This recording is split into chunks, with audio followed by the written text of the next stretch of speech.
ربك الذي خلق وقال رسول الله صلى الله عليه وسلم خيركم من تعلم القرآن وعلمه وقال في حديث آخر بعثت لأتمم مكارم الأخلاق صدق الله العظيم وبلغنا رسوله النبي الكريم ونحن على ذلك لمن الشاهدين والشاكرين والحمد لله رب العالمين۔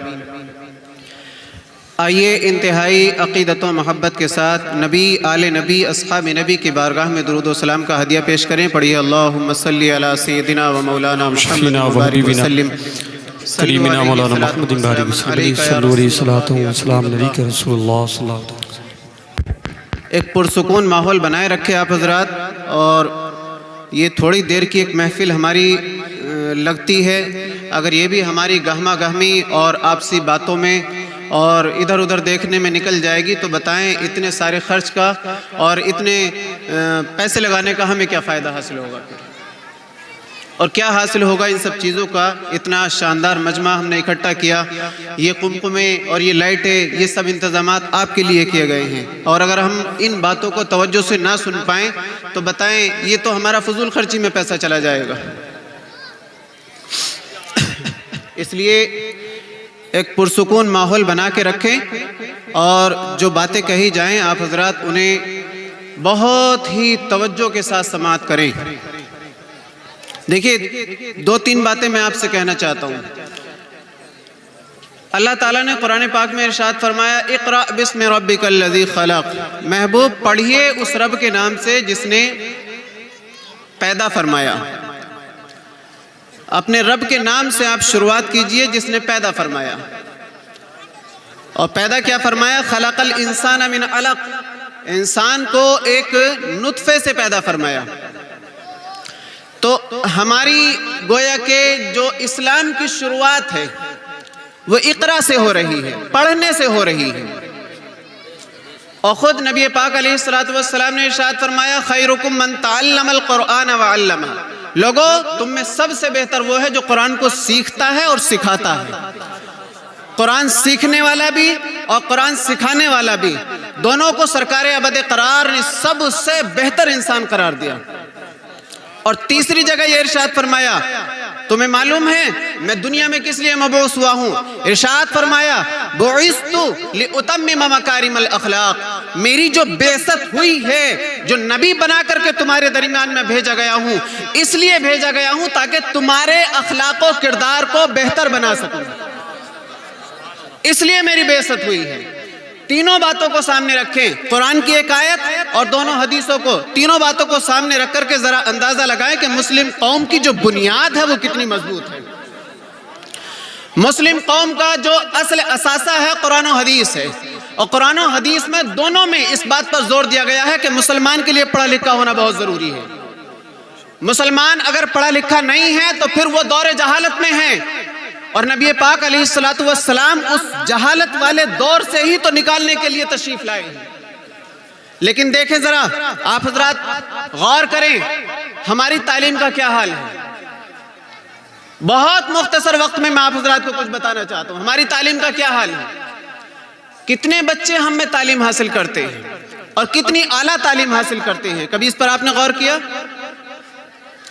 دینی تعلیم کا حال میں آپ کو بتاؤں، اگر ہمارے 100 بچے ہمارے گھروں سے نکل کر کے باہر پڑھ رہے ہیں تو صرف 3% بچے مدرسوں میں پڑھنے آ رہے ہیں، صرف 3% بچے ہمارے مدرسوں میں پڑھ رہے ہیں، اور 97% بچے وہ ہیں جو اسکولوں میں جاتے ہیں، لیکن ان کا حال بھی یہ ہے کوئی 5ویں کلاس تک، کوئی 10ویں کلاس تک، اور کوئی 12ویں کلاس تک جا کر کے اپنے گھر بیٹھ جاتا ہے۔ یہ حالات ہماری تعلیم کے ہیں۔ آپ جانتے ہیں حکومت نے جب سروے کرایا ہے تعلیم کے حوالے سے تو بڑے افسوس کے ساتھ ہمیں کہنا پڑ رہا ہے مسلمانوں کا حال، حکومت کی جو سروے ہوا ہے اس رپورٹ میں جو بتایا گیا ہے تو مسلمانوں کا حال دلتوں سے بھی بدتر بتایا گیا ہے۔ آپ کی تعلیمی حالت اتنی کمزور کہ آپ دلتوں سے بھی بدتر ہو جائیں گے، تعلیم کے معاملے میں کبھی سوچا بھی نہیں تھا۔ کبھی ہم نے سوچا بھی نہیں تھا کہ ہم تعلیمی معاملات میں دلتوں سے بھی پچھڑے ہو جائیں گے۔ اور حال یہ ہے ہماری جہالتوں پر جو سروے کرایا جاتا ہے گورنمنٹ کی سطح پر، وہ کوئی 1-2 پیج میں نہیں مسلمانوں، وہ 7,500 صفحات میں 7,500 صفحات میں ہماری جہالتوں پر سروے مکمل ہوتا ہے۔ مطلب ہماری جہالتوں کا اندازہ لگانے کے لیے بھی حکومت کو 7,500 صفحات چاہیے۔ یہ حالات ہیں ہماری تعلیم کے، یہ ہے ہماری حالت۔ جبکہ آج کے اس موجودہ کرنٹ سچویشن یہ ہے، موجودہ حالات یہ ہیں کہ آج کے دور میں کسی بھی ملک میں اگر کوئی شخص عزت کی زندگی جینا چاہتا ہے تو 4 چیزوں میں اسے مضبوطی حاصل کرنی ہوگی۔ ایجوکیشن پاور اس کے پاس ہونی چاہیے، پولیٹیکل پاور بھی اس کے پاس ہونی چاہیے، اور جو اکونومک پاور بھی اس کے پاس ہونی چاہیے، اور میڈیائی پاور بھی اس کے پاس ہونی چاہیے۔ اگر یہ چاروں پاور ہیں تو وہ قوم زندہ ہے، ورنہ اس ملک میں جس ملک میں یہ چاروں پاور کسی بھی قوم کے ہاتھ سے نکل گئی ہیں تو پھر وہ قوم زندہ کہلانے کی حقدار نہیں ہے۔ ہماری education power down, political power, حال یہ ہے کہ ہمارے جلسوں کے بارے میں کہہ دیا جاتا ہے اس جلسے کو سیاست سے کوئی تعلق نہیں۔ میں کہتا ہوں جس جلسے کو سیاست سے تعلق نہیں، ان مسلمانوں کا احساس ہی مردہ ہو چکا ہے۔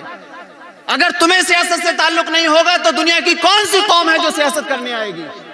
تمہیں تو وراثت میں سیاست ملی تھی۔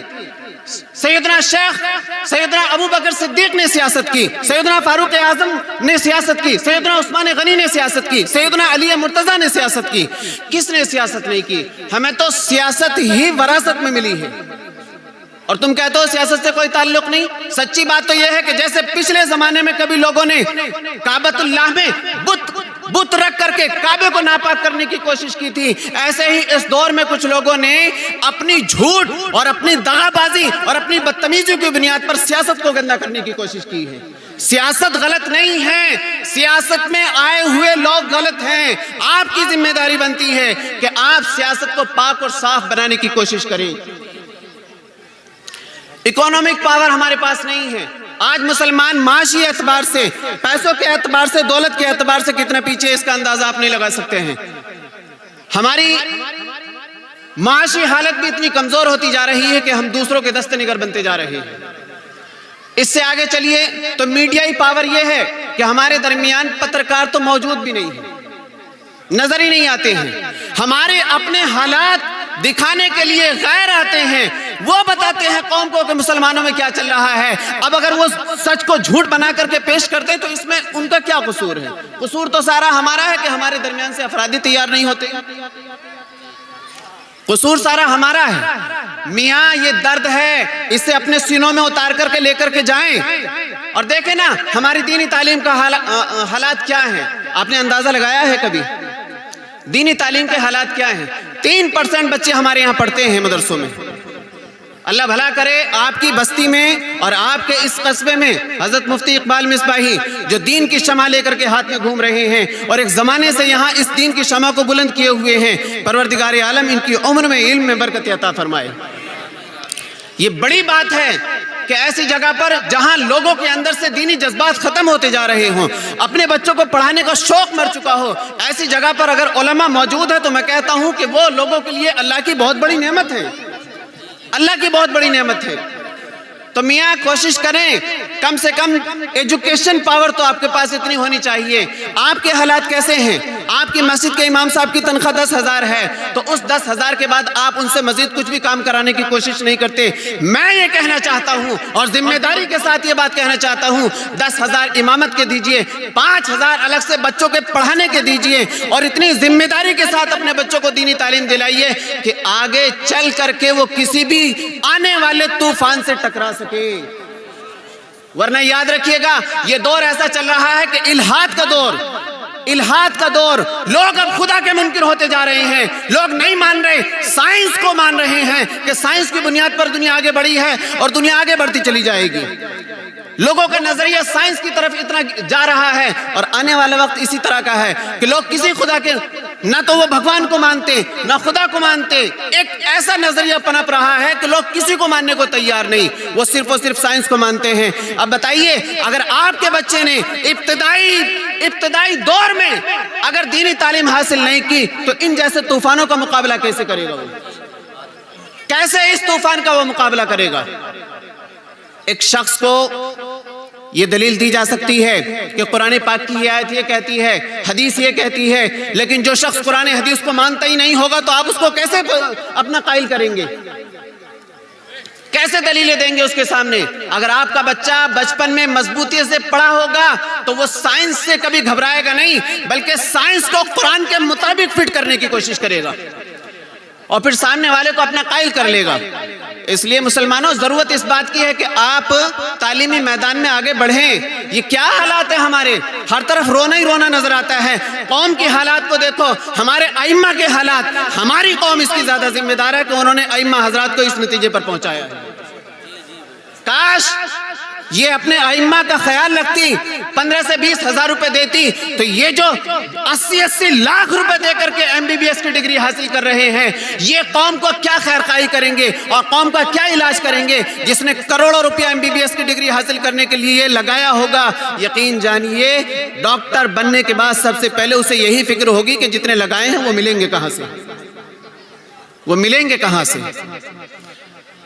آپ اپنے بچوں کو اگر ان علماء کو ذریعہ معاش کے اعتبار سے مضبوط کریں گے, ان کی تنخواہیں زیادہ کریں گے, تو کچھ نہ صحیح اتنا تو ضرور ہوگا کہ آپ کے بچے بھی پھر حافظ قرآن بننے کی کوشش کریں گے, آپ کے بچے قاری قرآن بننے کی کوشش کریں گے.